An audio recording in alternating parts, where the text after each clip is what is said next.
Bom, em primeiro lugar, cumprimentar todas e todos presentes. Eu acho que, para mim, é uma honra estar aqui nessa casa, coincidentemente, no dia em que se confirma a reeleição da atual diretoria, e aí concordando com o Alemão. Continuismo não, continuidade sim. Eu acho que quando o trabalho é bem feito, ele tem que ter continuidade. O que não pode é aquele continuismo de quem suga da estrutura e não atende à necessidade daqueles que são representados pela entidade. E a gente sabe que o trabalho feito aqui pelo sindicato, que hoje nos acolhe, tem o foco, não por acaso reeleito, mas o foco na base da categoria, no enfrentamento às necessidades. E eu fico feliz também porque eu fiquei sabendo que eu seria o primeiro a participar de um evento promovido por essa frente criada aqui.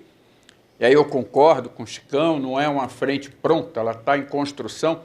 E eu digo que a gente está sempre em construção. A frente nacional que a gente tem, que é a Frente Parlamentar Mista do Serviço Público, que é coordenada por 4 parlamentares, 2 deputados e 2 senadores, de partidos diferentes, os 4 são de partidos diferentes, ela representa não só os parlamentares, ela representa o conjunto dos servidores pela quantidade de centenas de entidades que já se agregaram à frente, sejam entidades de servidores federais, estaduais e municipais, e cada dia que passa, mais entidades aderem, porque a luta ela é constante, ela não se encerra em projetos que estão no Congresso Nacional ou que estão para chegar no Congresso Nacional, assim como assembleias legislativas e câmaras municipais.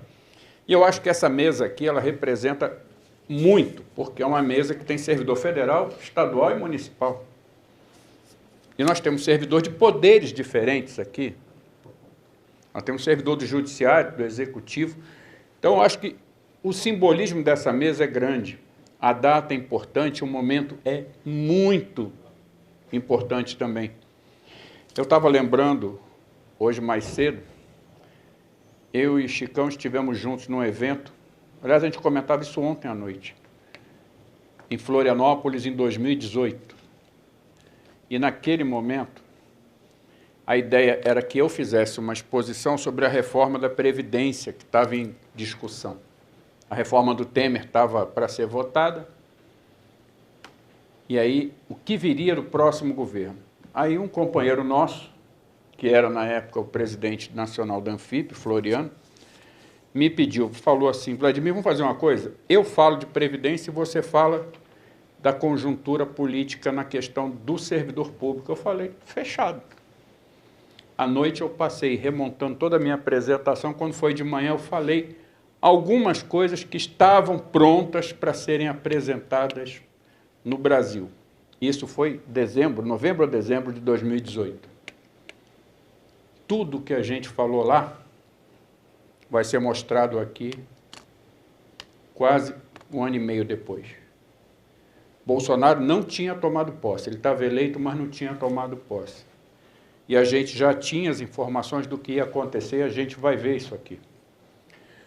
Ou seja, nós não estamos enfrentando nada novo, nós estamos enfrentando um projeto muito bem montado, muito bem estruturado e com um objetivo muito claro.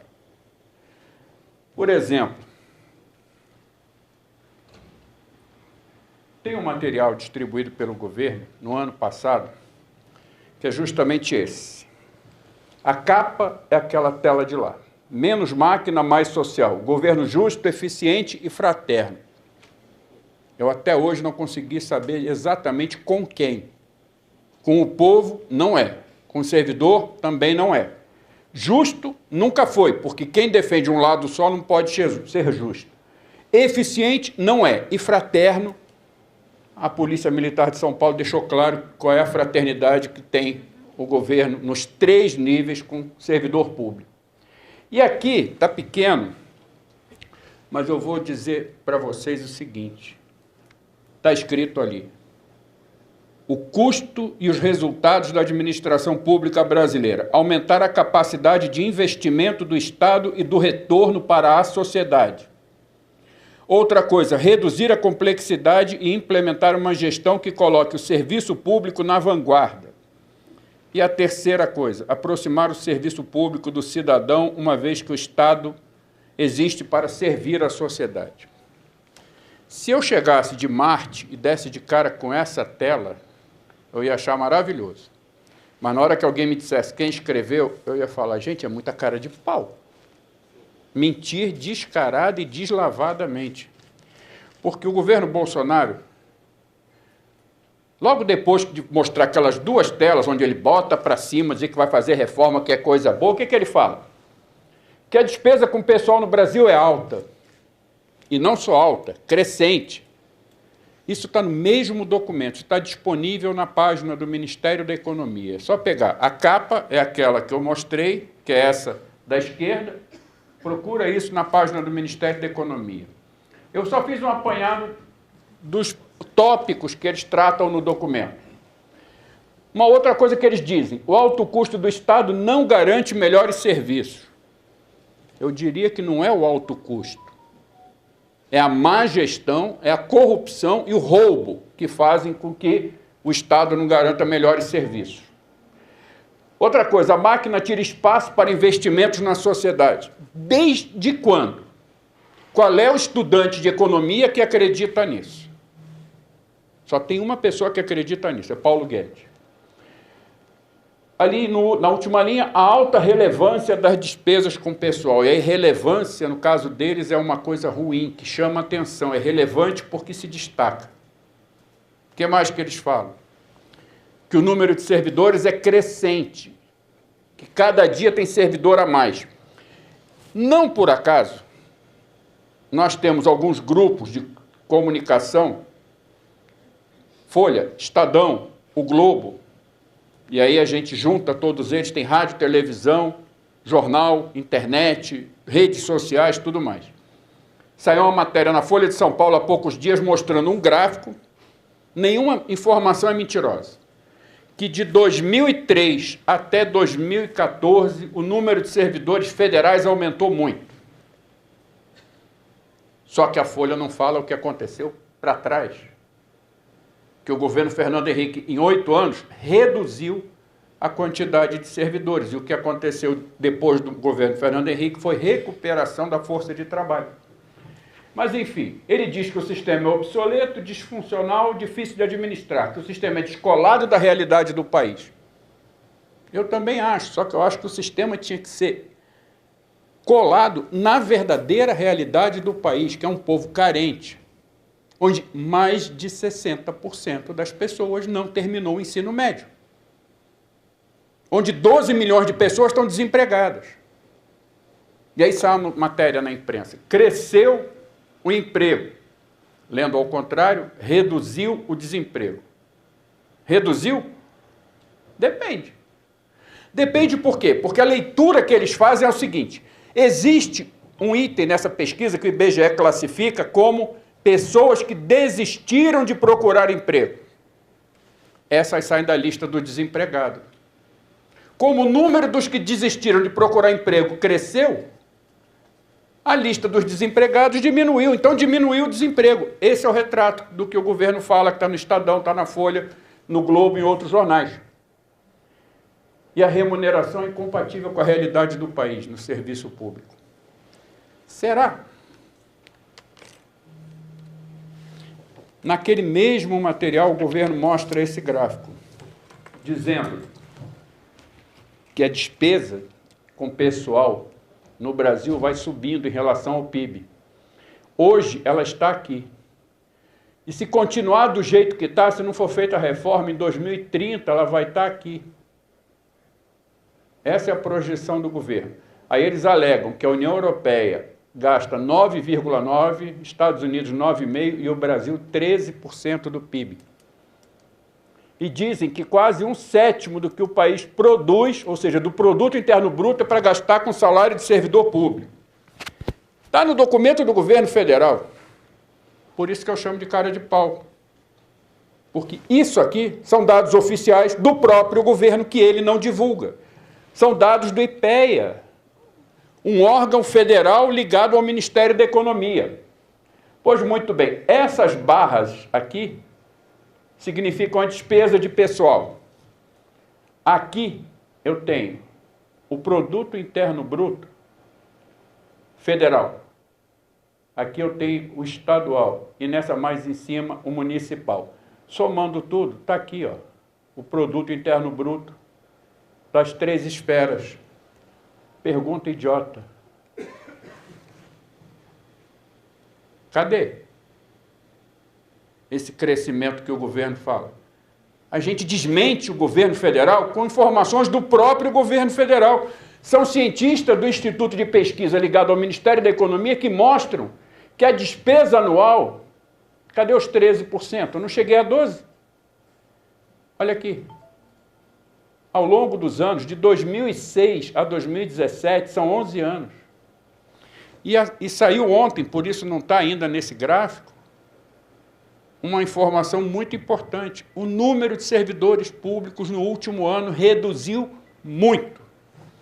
Um dos motivos, a reforma da Previdência, que fez com que muitos servidores antecipassem a sua aposentadoria. Outro foi, literalmente, perder o interesse de continuar no serviço público. Bom, despesa não é verdade. E a quantidade de servidores públicos? O que nós temos aqui? Aqui a população brasileira, que chegou a 220 milhões. Aqui está 200 nessa linha branca, aqui já está um pouquinho acima. A população cresce. Aqui a população economicamente ativa, ou seja, aqueles que têm trabalho formal. Aqui deixou de contar. O que a gente vê? A população cresce, o número de trabalhadores cresce, mas a gente vê que aqui a distância é menor do que aqui, consequentemente o número de empregados cresce menos do que deveria. O ideal seria essa distância se manter igual ou diminuir, significaria mais emprego, não tem. Pois muito bem, tem servidor demais? Vamos aqui embaixo. Essas barras escuras são trabalhadores da iniciativa privada. Nós, servidores, estamos aqui na barra laranja. Como é que tem servidor demais? Se o crescimento foi quase nenhum. Desde quando? Desde 1980 até hoje. O crescimento foi pequeno. Aqui foi um pouco maior, que foi quando houve reposição para tentar recompor a força de trabalho. E aí, a gente pega uma coisa que o governo adora usar, referência internacional. Eles falam, não, porque a média no país A é assim, a média no país B é assado, no exterior não sei o quê. É? Então vamos ver o que diz a OCDE, que é o órgão que o presidente da República faz tanta questão de lamber a sola do sapato do presidente dos Estados Unidos para ver se entra. Esse mesmo órgão diz o seguinte, em 31 países onde foi feito o estudo, o último colocado é a Colômbia. O Brasil é o 26º colocado na relação de percentual de trabalhadores do serviço público no conjunto da população ocupada. Ou seja, o Brasil não está nem na média, que aqui não é nenhum país, esse 21 de cor diferente, é a média que a OCDE acha que seria o ideal. Aqui, daqui para cima tem muito servidor, daqui para baixo tem pouco. O Brasil é um dos últimos colocados por um organismo internacional do grande mercado, do mundo capitalista. Não é nenhuma entidade sindical, não é nenhuma força política de esquerda. Isso aqui é dado pela OCDE, o organismo do grande capital internacional, dizendo quantos servidores tem. Só que essa história não começou agora, no governo de Bolsonaro. A gente comentava hoje, depois do almoço, que nós vivíamos o começo da criação de um sistema de proteção social no Brasil depois da ditadura militar. A Europa teve o seu crescimento, teve o seu estado do bem-estar social a partir da Segunda Guerra Mundial. Acabou a guerra, tinha que reconstruir a Europa e, ao mesmo tempo, tinha que evitar que a influência da União Soviética crescesse por cima da Europa. O que foi feito? Qualidade de vida para o trabalhador e para o povo em geral na Europa. Não por acaso, vários países europeus implantaram o sistema de saúde público gratuito, educação também, E o país onde Dona Margaret Thatcher fez a primeira e mais revolucionária reforma neoliberal, que está aqui, manteve 23% da sua população economicamente ativa no serviço público, deixando a Inglaterra em 11º lugar. Depois da reforma neoliberal feita na Inglaterra, onde a saúde é pública e gratuita para toda a população. Onde a educação é pública e gratuita para toda a população. E eu ouvi uma conversa de alguns jornalistas outro dia, um deles lembrava que Margaret Thatcher, quando era primeira-ministra, visitou o Brasil e alguém perguntou por que na reforma dela ela não mandou privatizar a saúde e a educação. Ela falou, não é isso que eu quero. Eu quero é o Estado se mantendo o mínimo necessário para ajudar que o sistema financeiro, que as empresas privadas, que o mercado tenha condição de sobreviver. E para isso não é destruir o Estado. Não por acaso, o atual ministro da Economia não é chamado de neoliberal, e sim de ultraliberal. E a gente vai ver por quê. Mas, enfim, eu falava que a gente começou, depois da ditadura militar, a construir um Estado. Uma coisa que a gente lembrava hoje. Até a Constituinte, quem tinha direito à saúde pública? Só quem tinha carteira assinada. Nem desempregado, nem trabalhador rural tinha direito a nada. Quem era empregado tinha. Primeiro os seus institutos, por profissão, chamados IAPs, depois o INAMPS, o INPS. Até ali eram só os empregados. Na Constituinte foi criada uma proposta de um sistema único de saúde, onde o governo federal, estadual, municipal, patrões e empregados iam contribuir para a Seguridade Social, garantindo o quê? Saúde, previdência e assistência social. A ideia era o SUS. A ideia era um sistema tributário progressivo, onde quem ganha mais paga mais. A ideia era um sistema de educação com responsabilidade distribuída, a União com o ensino superior, o Estado com o ensino médio e os municípios com o ensino fundamental. Mas não significaria que o ensino fundamental sairia 100% da verba do município, e sim uma estrutura geral, completa, com fundos públicos que subsidiariam todas as áreas sociais. Nós temos o Fundeb hoje, que, por sinal, quando foi criado com data de validade, o último dia da vigência do Fundeb é dia 31 de janeiro desse ano. E se não for feito nada, ele acaba. E é do Fundeb que sai dinheiro para merenda escolar, é do Fundeb que sai dinheiro para transporte escolar, é do Fundeb que sai muita coisa para a educação básica. Pois, muito bem, a proposta foi colocada. Votou-se em primeiro turno no Congresso Nacional. No dia seguinte, o mercado financeiro internacional deu pulos. Com raiva. Por quê? Eles já estavam implantando no Chile o que Pinochet fez com o pessoal da Universidade de Chicago, que era um projeto neoliberal de privatização de 100% do serviço público.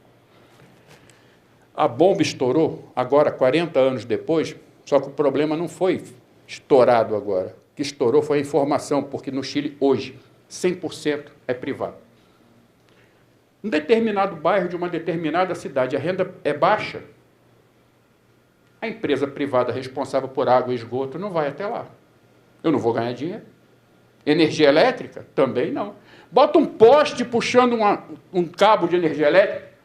Não, ali o povo é pobre, não vai ter dinheiro para pagar, eu não vou botar energia elétrica lá. Coleta de lixo? A mesma coisa. Hoje nós temos no Brasil empresas privadas concessionárias de serviço público, de água, luz, energia, esgoto, lixo. No Chile não tem nada disso. Não pode pagar, a água não chega nem na tua porta. 60% das pessoas que trabalham no que sobrou do serviço público chileno são terceirizados. Os outros são trabalhadores precários. Então, esses que já estavam corroendo o Chile, dando dinheiro para o grande mercado financeiro, ficaram chateados quando o primeiro turno da Constituinte votou. E o que aconteceu? O então presidente Zé Sarney pediu cadeia de rádio e TV para dizer que o Brasil ia quebrar se aquela Constituição fosse aprovada. E disse algumas coisas interessantes, por exemplo, indução ao ócio e à produtividade, transformando o Brasil em uma máquina emperrada. Quando ele viu que... Ele não, porque isso aqui foi escrito por quem mandou para ele ler. Quando eles viram que nós, servidores, ganhamos o direito de ter sindicato e o direito de greve, ele disse que ia gerar, além da brutal explosão de gastos públicos, que a proposta de saúde, de educação, de assistência social, de previdência social, seria gasto público. Disse que ia ter uma perda de 20% já no ano seguinte, e que o direito de greve para trabalhadores da iniciativa privada e servidores públicos levaria política e a paralisação de funcionários públicos. E ele disse que o sistema de seguridade social que estava sendo criado daria um prejuízo, na época, de 630 bilhões de cruzeiros, que atualizado dá aproximadamente 17 bi de reais hoje. Agora, o mais engraçado, isso aqui é matéria de folha inteira da Folha de São Paulo, do dia 27. Na véspera, o ministro da Previdência do Sarney, senhor Renato Acher, desmentiu o presidente da República, disse que não tinha como esse rombo acontecer. Mas ele não estava falando em nome do governo dele, ele estava falando em nome do mercado financeiro. E aí o que acontece? No ano seguinte, 2019, a gente comentava isso hoje, depois do almoço, primeira coisa que foi feita, a tabela do imposto de renda criada naquele processo foi invertida. A tabela que saiu da Constituinte era progressiva. Quanto mais alta a renda, mais imposto. A tabela encolheu. Quanto mais alta a renda, menor. Passou de um determinado ponto, não paga mais imposto. A gente compra, eu comentava hoje, um carro popular, eu vou pagar imposto sobre aquele carro enquanto eu tiver o carro. Mas o dono da van compra um jatinho nos Estados Unidos e paga quanto de imposto? Nada. O pessoal do mercado financeiro aplica fortunas na ciranda financeira. Quanto eles pagam de imposto sobre o que eles ganham ali? Nada. Mas o trabalhador tem seu imposto descontado no contra-cheque, ou no olerite, como vocês falam aqui em São Paulo. Quebrou? Isso aqui foi falado em 88. Não quebrou, mas eles começaram a dilapidar. Daí, o mercado financeiro tomou uma decisão. Nós temos que colocar alguém que cumpra o papel que nós precisamos de fazer no Brasil, que está sendo feito no Chile. Montou-se um golpe e garantiram a eleição de um cara que não tinha a menor popularidade, a menor representatividade, que foi Fernando Collor de Mello em 89. Aqui no Brasil, o presidente se elege em outubro e toma posse em janeiro. Normalmente ele gasta esse tempo entre a eleição e a posse para montar a equipe e também tirar uns dias de férias para descansar. Pois Fernando Collor e a primeira-dama foram descansar no litoral oriental da África, nas Ilhas Seychelles, perto de Moçambique. Para quem não sabe, as Ilhas Seychelles são um dos maiores paraísos fiscais do mundo, onde milionários, apenas milionários, conseguem entrar para pagar a despesa que é cobrada lá, para tomar banho de praia, para frequentar os resorts, para andar de iate e tudo mais. Por que ele foi para lá? Porque ele queria descansar, ficar lá no Oceano Índico? Pode ser, mas coincidentemente estavam lá as equipes de Margaret Thatcher, que era a primeira-ministra da Inglaterra, e de Ronald Reagan, que era presidente dos Estados Unidos, os dois baluartes do neoliberalismo mundial e que bancaram a ida de Milton Friedman, que era o pai do neoliberalismo da Universidade de Chicago, para ser assessor do Pinochet no Chile. Só que Collor fugiu do controle. Aí, um amigo meu, jornalista lá em Brasília, disse que teve uma conversa na Embaixada Americana, onde foi feita a seguinte pergunta: se a gente tirar esse moleque que está aí, o vice, dá conta da gente continuar as reformas? Não, o vice é inócuo, não atrapalha. Que era Itamar Franco. Então vamos fazer o seguinte: derruba esse cara, põe o vice para tapar buraco e já encaixamos uma pessoa dentro do governo desse cara para ele poder preparar o que nós queremos fazer, que é retomar a partir do primeiro momento da eleição seguinte. Quem foi? O ministro da Fazenda de Itamar, colocado pelo mercado financeiro, chama-se Fernando Henrique Cardoso. Não por acaso o Plano Real. Estabilidade econômica por conta da preocupação com o povo? Não, por conta do interesse do mercado financeiro. E ele foi, não por coincidência, candidato a presidente da República e eleito. O que aconteceu? Ele começou o processo de desmonte de tudo aquilo que a gente tinha colocado na Constituinte na área social. O desmonte da máquina pública começou ali. E foi se acentuando. Congelamento salarial de servidores. Sem falar nada, a pouquíssima realização de concurso público, era um aqui, outro ali, quase não tinha. E vinha num processo. No final do segundo mandato, a ideia era eleger o sucessor para aprofundar as reformas. E isso foi interrompido porque eles não fizeram o sucessor. Como eles tentaram na eleição seguinte e não conseguiram, e tentaram na outra e não conseguiram, e foram tentando, só tinha um jeito. Já tiramos um, tiramos o outro. E aí, em 2016, foi dado um golpe. Independente se a pessoa é de esquerda, de direita, conservador, progressista, isso não me importa agora. O golpe é constatação. Foi muito bem montado pelos donos do poder mundial. E não por acaso, em 2016, e eu falo isso porque eu estava no governo, eu pedi minha aposentadoria porque eu vi que não dava para continuar, não tinha a menor possibilidade de estar lá. O Banco Mundial chegou no Brasil e apresentou uma proposta. Vamos retomar o que foi interrompido, que é o que a gente queria no final dos anos 80, e dar continuidade ao que foi parado em 2002. O Banco Mundial se reuniu com o governo Temer e apresentou isso aqui. E aí o Chicão deve lembrar que em 2018 a gente conversava sobre isso aqui que o governo atual está fazendo. Congelamento de gastos públicos. Isso aqui foi feito numa reunião do Banco Mundial com o governo Temer em 2016 para aplicar a partir de 2017. Reformas trabalhistas na Previdência, privatização, redução e fechamento de serviços públicos, redução de despesa com servidores, desmonte, venda de empresas estatais. Eu não estou lendo o jornal de ontem. Eu estou lendo o que foi escrito em 2016. Não tinha Bolsonaro ainda, ele ainda era um deputado que dormia no plenário. O que era necessário fazer, segundo o Banco Mundial e o FMI? Preparar o orçamento público para redução de gasto público. De que jeito? Botar um teto nas despesas. E aí, logo em 2016, foi aprovada a Emenda Constitucional 95, que proíbe que você aumente o gasto com saúde, com educação, com servidor, com material de consumo, com medicamento. Mas não congela pagamento de juros das dívidas dos estados e municípios da União. Congela gasto na área social. A única coisa que isso aqui ficou foi o seguinte: reajusta pela inflação, que agora a PEC 186 diz, sai. Não tem mais. E aí, a lei orçamentária, limites nas despesas, baseado numa lei de diretriz orçamentária restritiva. E há 4 anos atrás estava sendo proposto acabar com as vinculações orçamentárias de saúde e educação, que a gente vai ver mais adiante. Desindexação, acabar com o reajuste automático de qualquer verba. A gente também vai ver isso daqui a pouco. E fim das despesas obrigatórias. Pergunta idiota. Tudo isso aqui, Paulo Guedes disse que era resultado de um estudo que o governo dele, que a equipe dele tinha chegado à conclusão de que precisava ser feito. Mentira, isso aqui estava na mesa de Temer em 2016.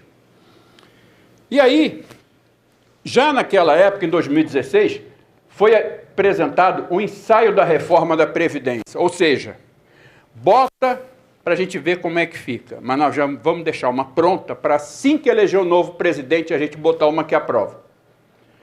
Foi feita a emenda 95, como a gente falou, congelando tudo por 20 anos, mas mantendo os gastos de capital. O que eu quero dizer com isso? Com a emenda 95, eu não posso gastar um centavo a mais com servidor, por exemplo, mas eu posso construir, pode. Eu tenho uma escola que está quase pronta, eu posso concluir? Pode. Eu tenho um hospital que está quase pronto, eu posso concluir? Pode. Eu posso fazer concurso para servidor para botar na escola e no hospital? Não. Então como é que eu faço? Pô, meu amigo, tem tanta organização social sustentada pela iniciativa privada, bota lá dentro, eles vão cobrar mensalidades baratinhas, tanto na saúde e na educação. E você faz média com a população. Ainda desvia dinheiro público para lá. Pô, muito bem. Reforma trabalhista em 2017, do governo Temer ainda, que fez o quê? Ampliou a informalidade. Disseram que ia gerar milhões de empregos, não gerou nenhum. Nenhum. O emprego que surgiu nessa época foi emprego informal, que não dá garantia, que não dá previdência, que não dá direito a nada. E aqui, já estava decidido criar uma coisa que foi feita agora pelo governo Bolsonaro, que é a chamada carteira verde e amarela. E aí vem a pesquisa do IBGE, agora em 2020, fala assim, subiu o número de empregados pela carteira verde e amarela.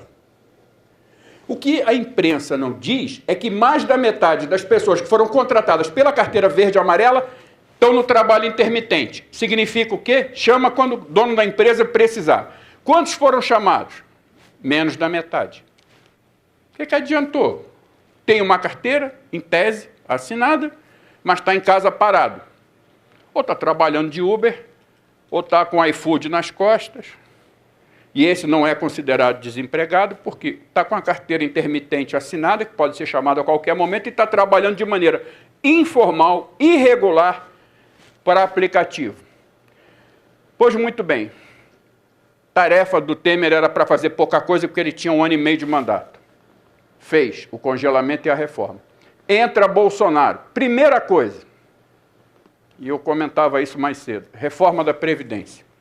A PEC número 6, que virou Emenda Constitucional 103, foi entregue ao Congresso Nacional no primeiro dia útil do ano passado. O presidente tomou posse em 1º de janeiro, no primeiro dia útil de fevereiro, eles entregaram ao Congresso Nacional, dizendo, está aqui a nossa proposta de reforma da Previdência. Nossa, de quem, cara pálida? Qual o governo que faz uma proposta de reforma tão profunda em menos de 30 dias? Ou será que já estava pronta? Ou será que ele recebeu das mãos do antecessor dele, que já vinha construindo com o pessoal do Banco Mundial e do Fundo Monetário Internacional?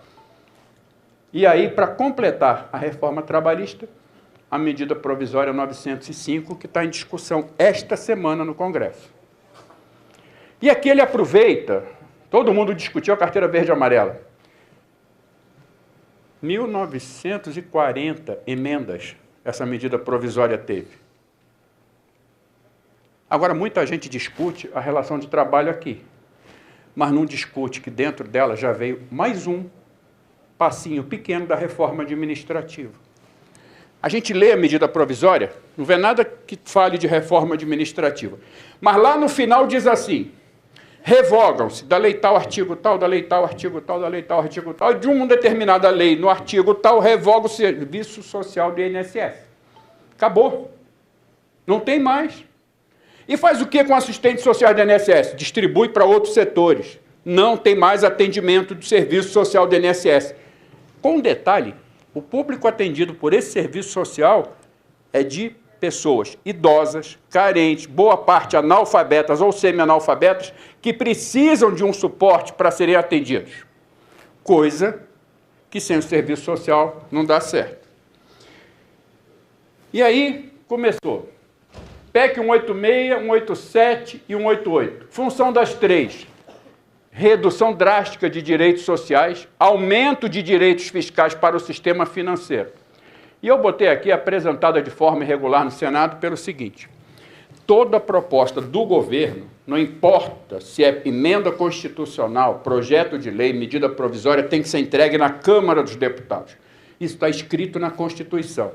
Mas todo mundo viu na imprensa uma foto com o presidente do Senado, um bando de parlamentar, recebendo a proposta do governo com as 3 propostas de emenda constitucional. Mas espera aí, a gente acabou de falar que é inconstitucional, que tem que entregar na Câmara. Como é que ele entrega no Senado? Simples. Ele pegou o texto escrito sem assinatura, entregou para o líder do governo no Senado, o líder assinou como sendo dele a proposta.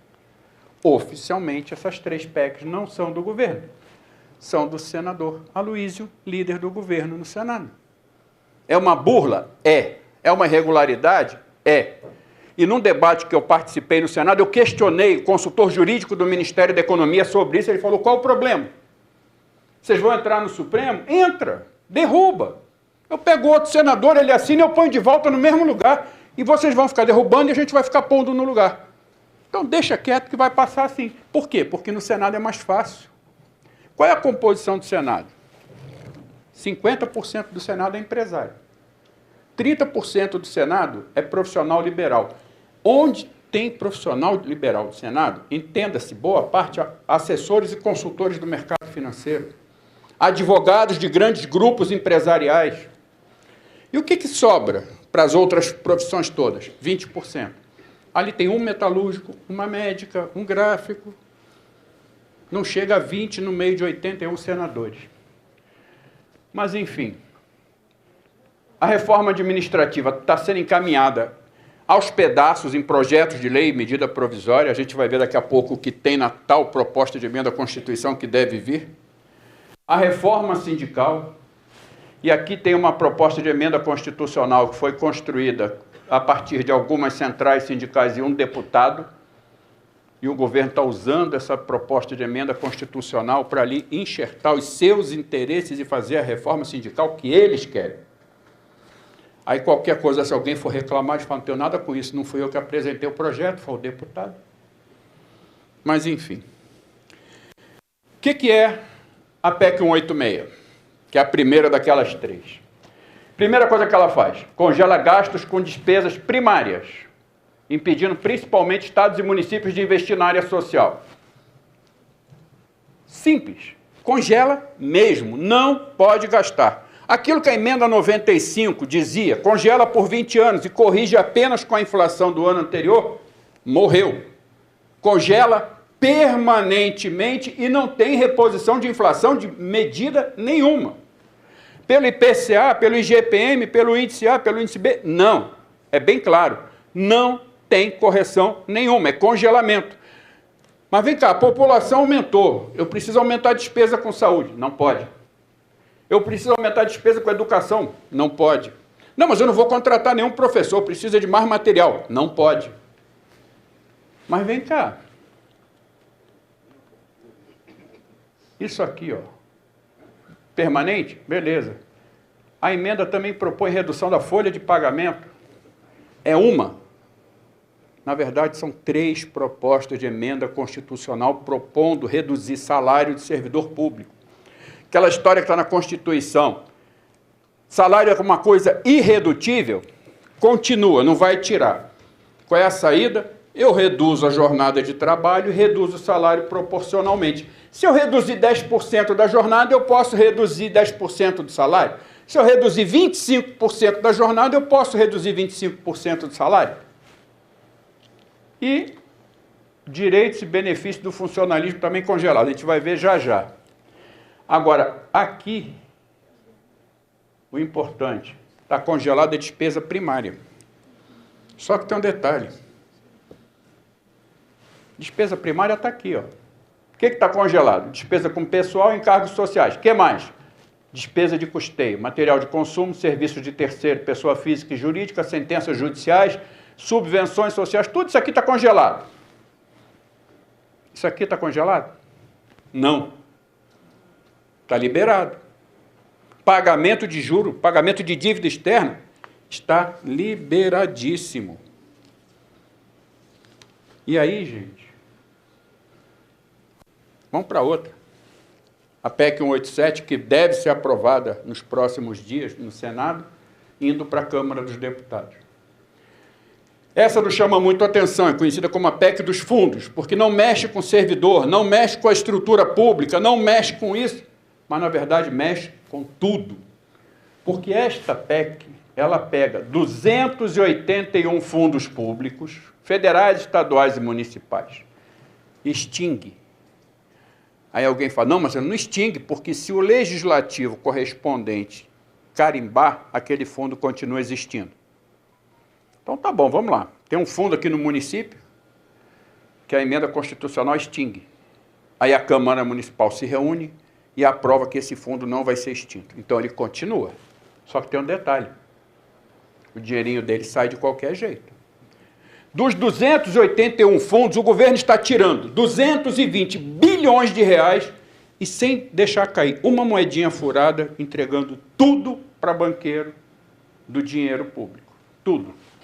Fazendo o quê? Pagamento do serviço da dívida pública. E detalhe, serviço não é pagamento da dívida, significa que sobre a dívida bruta, nada. Então eu pego 220 bilhões, saco de 281 fundos, dou na mão do banqueiro e não diminuo a minha dívida? Para que serve esse dinheiro? Para dar para banqueiro. Eu peguei aqui o exemplo do FAT, que é o seguinte. O seguro-desemprego, ele é pago com duas fontes. Uma é o Fundo de Amparo ao Trabalhador, o FAT, que todo mundo conhece. A outra fonte é o Banco Nacional de Desenvolvimento Social, BNDES. Já foi informado que o BNDES, a partir de agora, vai encaminhar menos dinheiro para o seguro-desemprego. E o FAT? Também, porque se sai dinheiro de todos os fundos, ainda que o FAT não seja extinto, ele não vai ter dinheiro, ou se tiver, muito pouco. Justamente quando a gente tem 12 milhões de desempregados no Brasil precisando de ajuda, que dependem, ainda que temporariamente, de um seguro-desemprego, você vai dizer que as duas fontes do seguro-desemprego, uma seca e a outra diminui? É isso. E quem diz que a PEC dos fundos, a PEC 187, não mexe com todo mundo? Claro que mexe. Entre os fundos, esporte, saúde, educação, segurança, assistência social. Tudo isso, principalmente estados e municípios, vem de fundos públicos. O fundo que continuar existindo, desses 281, começa com caixa zero. Porque o máximo que o legislativo vai poder fazer é dizer, continua existindo, mais nada. A PEC 188, que é a chamada DDD, do Paulo Guedes, ela desvincula os recursos da saúde e educação. O que significa isso? Pela norma atual, os estados têm que botar 25% da educação e 12% na saúde, 37%. Os municípios, 25% na educação e 15% na saúde, 40%. O que acontece aí? Não é mais isso. O que eles vão ter é 40% e 37%. Se o prefeito quiser botar 40%, 39% num e 1% no outro, está liberado. Ele não é obrigado a botar 25 e 15. O 25 e 15 é apenas referência para ter acesso ao dinheiro. No que tiver acesso é 40. Eu posso botar 39 e 1, 38 e 2. E no Estado eu posso botar, como disse um colega, para não dizer que não deu nada, dá 7 para um e fica com 30 para o outro. Ou você estrangula a saúde, ou estrangula a educação. Lembrando que, na prática, nenhum estado, nenhum município gasta só isso, mas é só isso que eles vão ter. E aqui, ó, Fundo Social, que está na norma constitucional federal, que garante educação e saúde, acaba, está na PEC 188.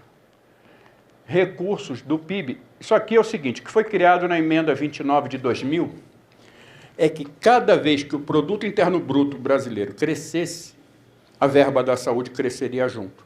Isso foi um gás para a saúde pública estadual e municipal. A gente brincava hoje, passou uma ambulância do SAMU por nós enquanto a gente estava indo almoçar. O que acontece? Não vai ter mais ambulância do SAMU para socorrer ninguém, não vai ter dinheiro, porque isso aqui desaparece, não vai ter mais vinculação. O PIB pode até crescer, coisa que não acontece, porque saiu a notícia ontem que cresceu só 1%.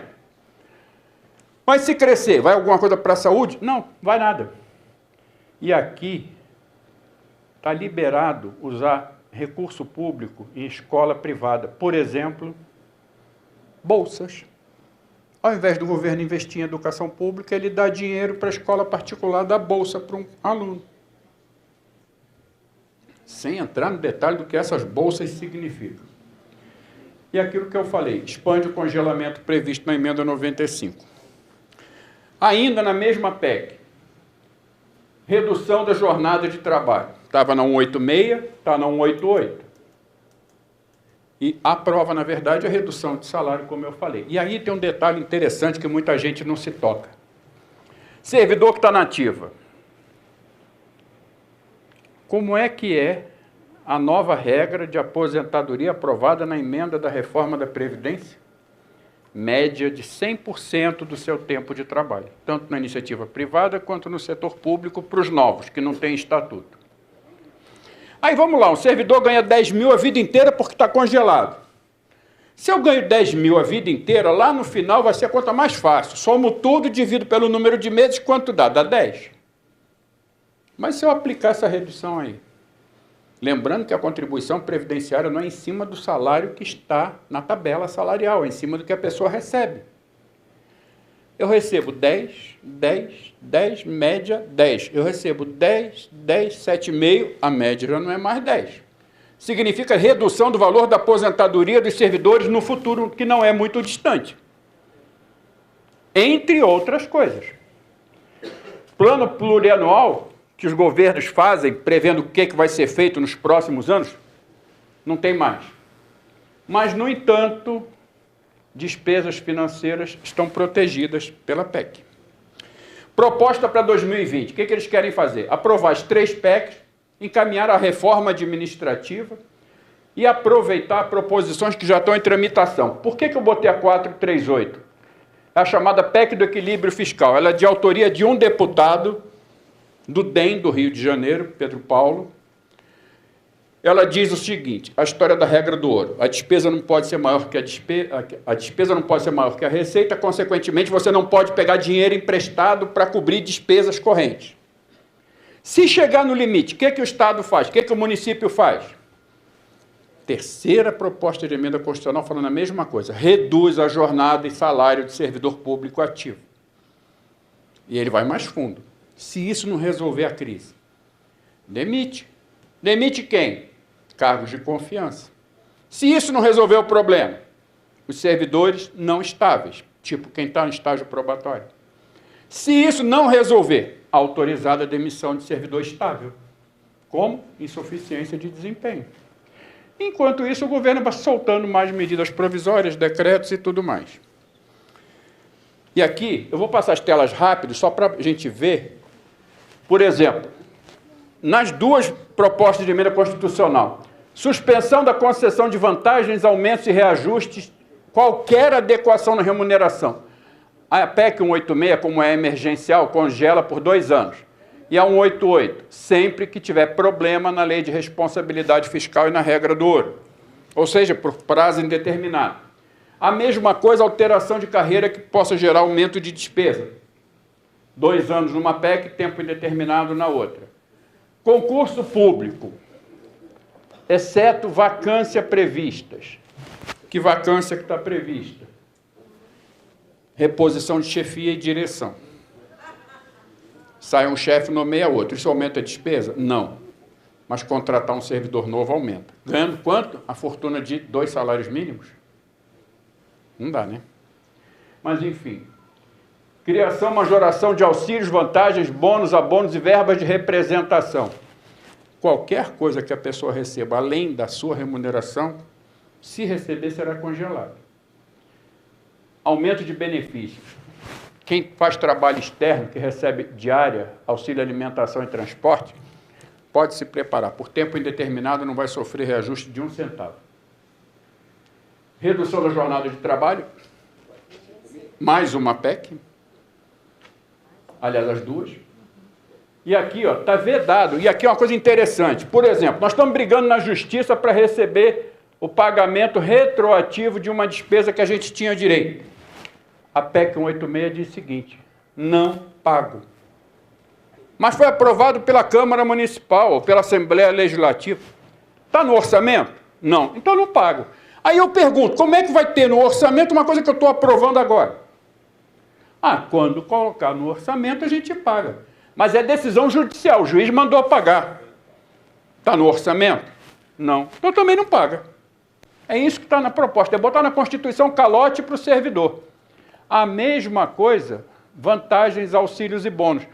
E o detalhe, eles distribuíram uma parte na PEC 186 e uma parte na PEC 188. Você não leva o dinheiro que você ganhar na justiça ou numa nova lei? Nunca. E aí, isso aqui eu debati com um assessor do Ministério da Economia lá em Brasília, no Senado. Retira da Constituição a revisão geral anual. O que quer dizer isso?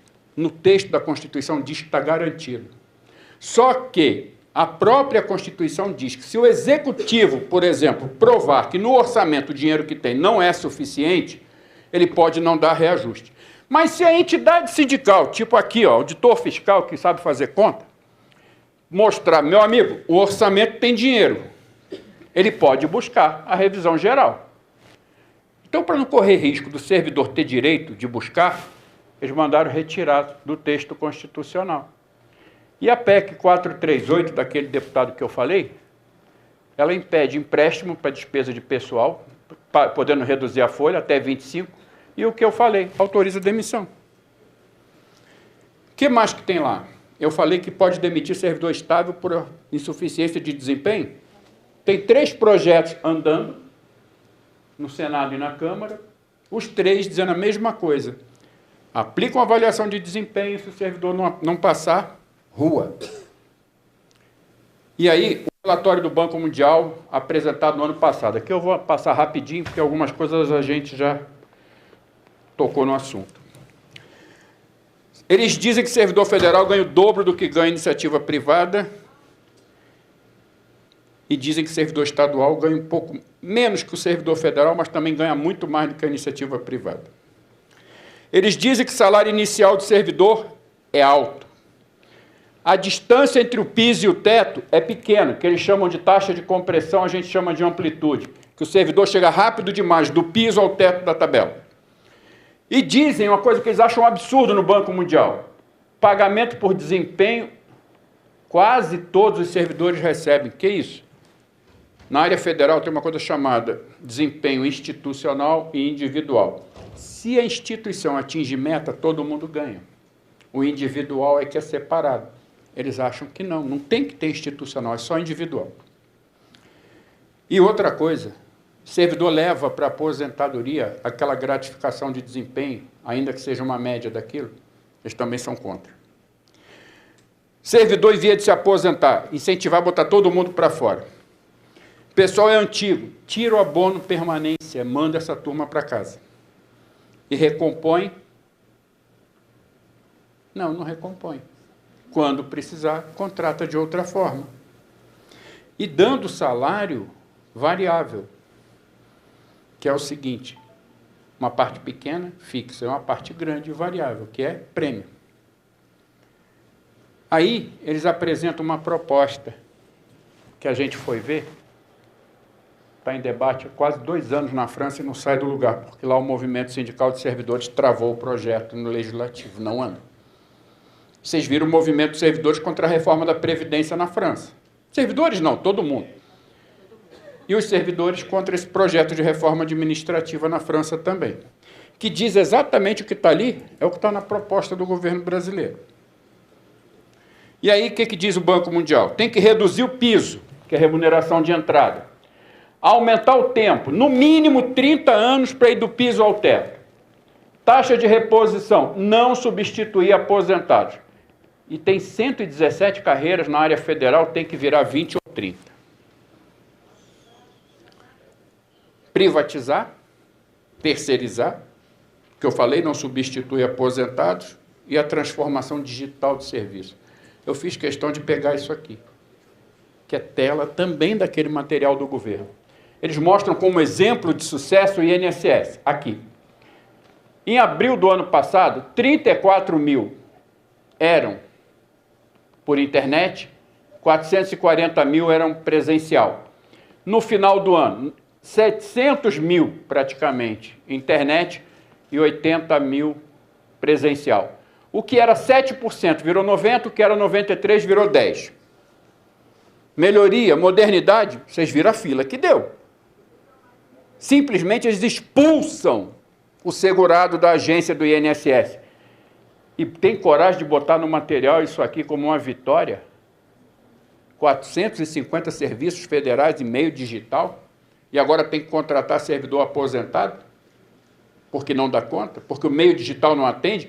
Lembrando que a maioria daquelas pessoas que são seguradas do INSS são pessoas de baixa renda, baixa escolaridade, com pouco ou nenhum acesso à internet.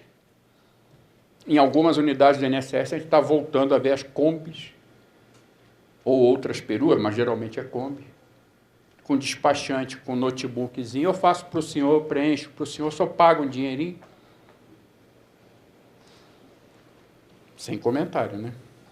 O que eles estão propondo? Estabilidade. Por que eu botei inconstitucional? Porque eles dizem que é para quem vem depois da reforma. Vou pegar um exemplo aqui, a carreira do Chicão, auditor fiscal da Receita. O auditor antigo, que é ele, tem estabilidade. O cara que vai entrar no mesmo cargo que ele, a partir da reforma, não tem. Pode? Não. porque a estabilidade é do cargo, não é da pessoa, a menos que ele mude muita coisa na legislação. Então, por isso que eu botei, é inconstitucional. Agora estou aposentado, mas durante mais de 30 anos eu estava ativo. Eu ocupei um cargo público, eu era estável? Não, o meu cargo era estável. Então, quem é novo, quem é velho, está no mesmo cargo. Ou tem estabilidade para os dois, ou não tem para ninguém. E o Bolsonaro fica arrotando na porta do palácio, onde ele botou um palhaço profissional para distribuir banana para jornalista, coisa que não pode. Outra coisa, eles dizem que tem que manter estabilidade para setores sensíveis à pressão política. E aí cita auditor fiscal, diplomata, Polícia Federal. Por que eu botei que é polêmico? Eu não sou contra ter estabilidade para o policial federal, para o diplomata, porque sofrem realmente muita pressão. Mas eu pego um caso concreto. Um analista ambiental do IBAMA. Esse analista estava no litoral sul do estado do Rio de Janeiro, numa área de proteção ambiental que é proibido entrar, encontrou um sujeito de sunguinha e camiseta pescando onde era proibido, deu uma multa no cara. Quem era o cara? Um deputado federal.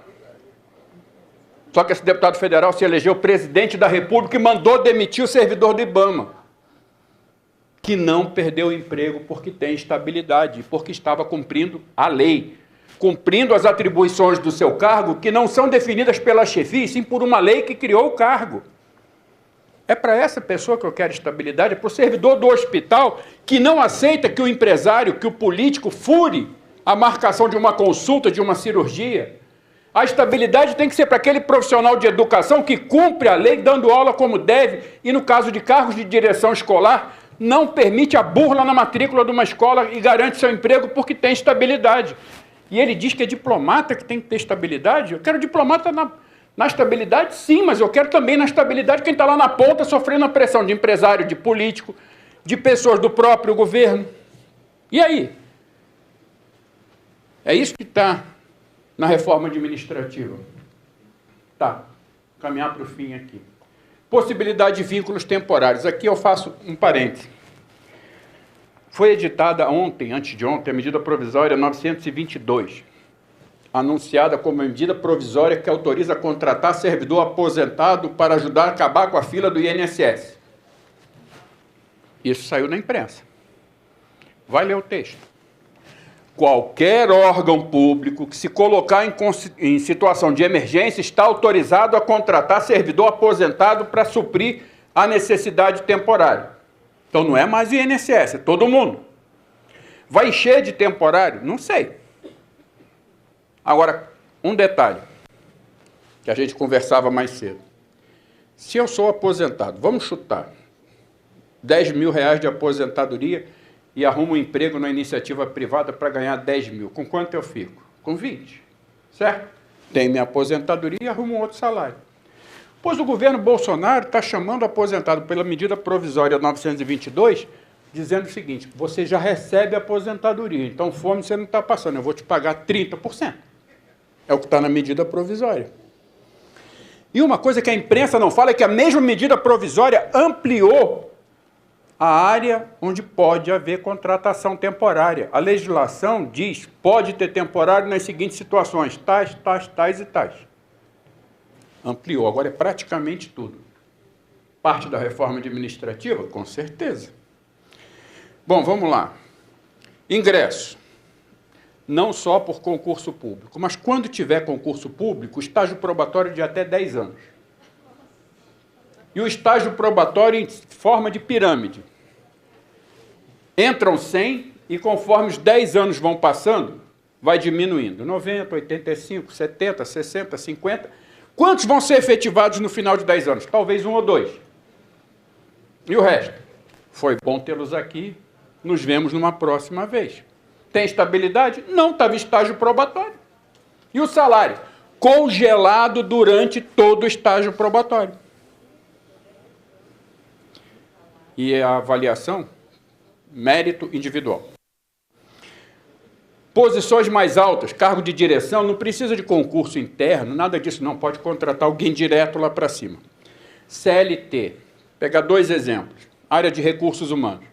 A legislação é praticamente a mesma para todo mundo. Então, por que eu vou ter uma pessoa de recursos humanos na carreira A e outra de recursos humanos na carreira B? Bota tudo CLT e o órgão, de repente, está com problema aqui, eu pego pessoa do outro órgão e boto lá. Por quê? Vira um carreirão na horizontal, atende a vários órgãos.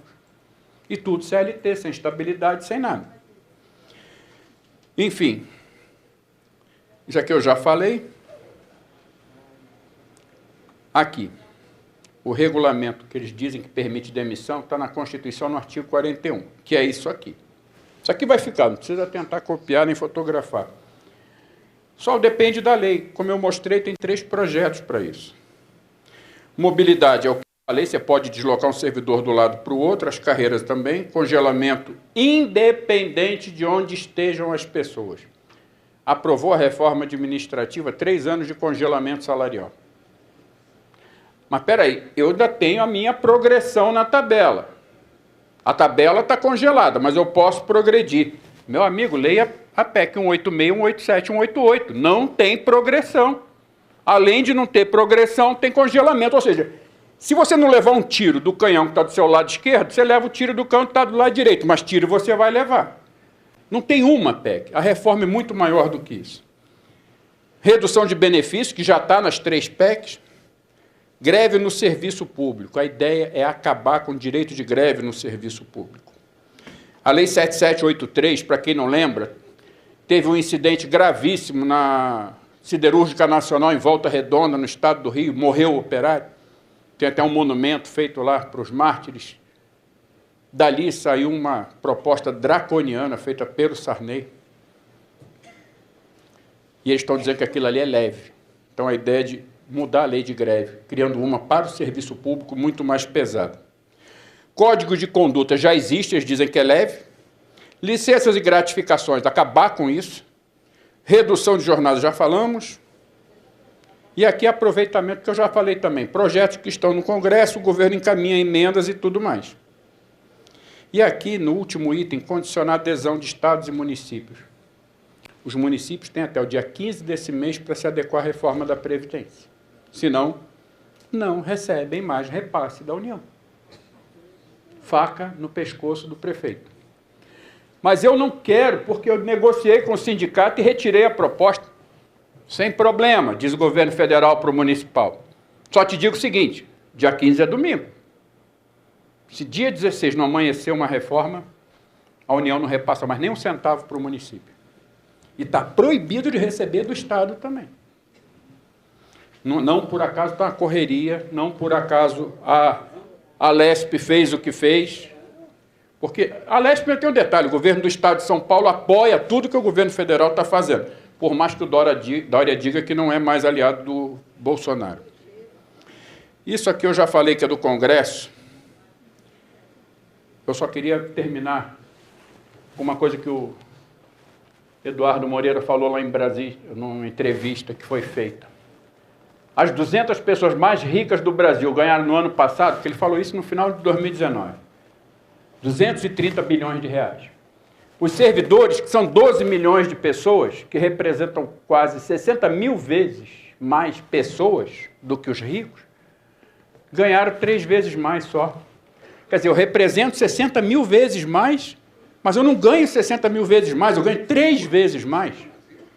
Aí vem a pergunta, quem são os vilões? Enfermeiros, delegados, professores que ganham 2 mil reais e trabalham onde a mortalidade é mais alta do que nos lugares mais perigosos do mundo? São esses? Foi a pergunta que Eduardo Moreira deixou. E eu fecho com uma foto que eu recebi de um amigo que está lá no Chile. É chileno ele, não está lá porque quer, está lá porque nasceu lá. Isso foi tirado na frente de uma loja em Santiago. Não haverá pão para o pobre. Se não houver pão para o pobre, não haverá paz para o rico. E é isso que nós temos que ter bem claro. O rico, no caso, é o sistema financeiro internacional, e o pobre é o funcionalismo público brasileiro nas 3 esferas e nos 3 poderes. Ou a gente se une agora, ou os servidores fazem o que vocês estão fazendo aqui, criando uma frente única de servidores municipais, estaduais e federais, judiciário, executivo, servidores da Assembleia Legislativa, da Câmara Municipal também, todo mundo junto, ou a gente vai para o buraco junto. E aí, gente, eu quero fechar dizendo o seguinte, dia 18 não é o dia da vitória, é o dia do começo da luta. Nós temos que ir para a rua, nós temos que parar todos os órgãos públicos e dizer, isso não. Porque assim como no Chile, nós temos que deixar bem claro, não vai ter paz para eles enquanto a gente não tiver a garantia, porque para pessoas da iniciativa privada, para entidades sindicais de trabalhadores do setor privado, eu tenho dito o seguinte, se essa reforma passa, eu, servidor, perco meu emprego. Mas você, usuário, perde o serviço. Eu só queria lembrar para eles o seguinte, saúde, educação, segurança, assistência social, esporte, cultura, lazer, tudo desaparece se essa reforma for colocada em prática. E quem perde é o servidor? É a população como um todo. Desculpa estender o tempo. Obrigado, gente.